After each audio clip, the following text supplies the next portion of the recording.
All right, let's put on our detective hats. Today, we're diving into one of the trickiest mysteries on the Ielts exam, the inference question. It's all about finding those clues that are hiding in plain sight.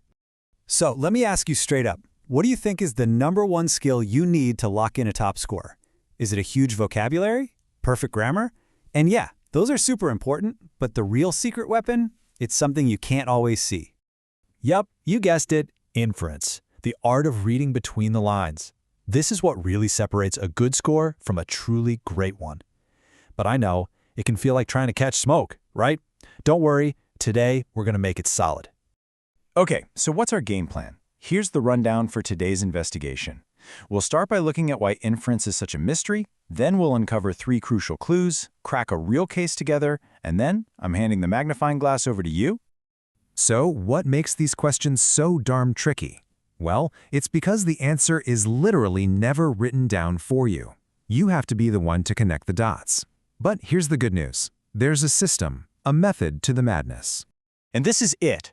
We're calling it the 3-step detective system. Seriously, think of this as your secret weapon, your toolkit for taking down any inference question that stands in your way. So let's open it up and look at the first tool.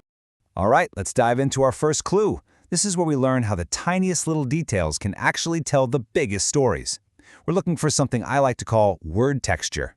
So what on earth is word texture? Well, it's all about the feeling, the subtle vibe that adjectives and adverbs bring to the party. They don't just give you the facts, they color them, leaving behind fingerprints of the author's real meaning. Okay, let's examine this piece of evidence.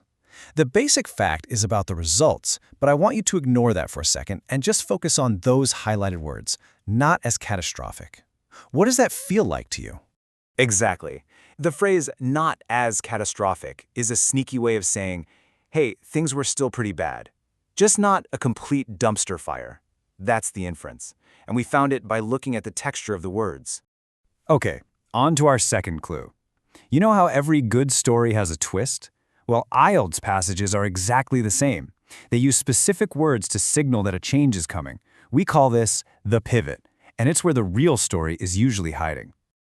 I want you to think of pivot words like however, despite, or while as giant flashing neon signs in the text.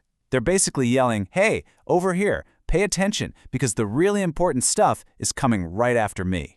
Check out this example. See how the sentence kicks off with the pivot word while? That's our signal. It's telling us to get ready for a contrast, a but. We hear what the marketing team claimed, but we know the real story is about to drop. See, everything before that pivot word was just background noise. The real takeaway, the somber story, is that the product was basically a flop. The pivot showed us exactly where to focus to find the truth. All right, our final clue is a bit different. This one isn't so much about finding what's right, it's about being an expert at spotting what's wrong. This is all about identifying the usual suspects, those tricky wrong answers that pop up time and time again.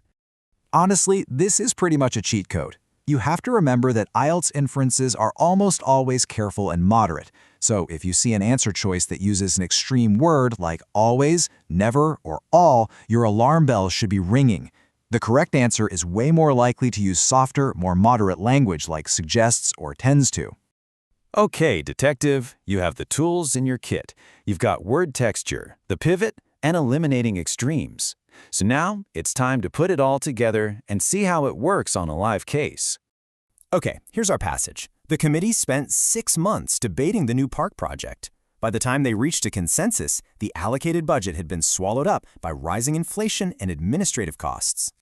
And here's our question, along with our 3 suspects.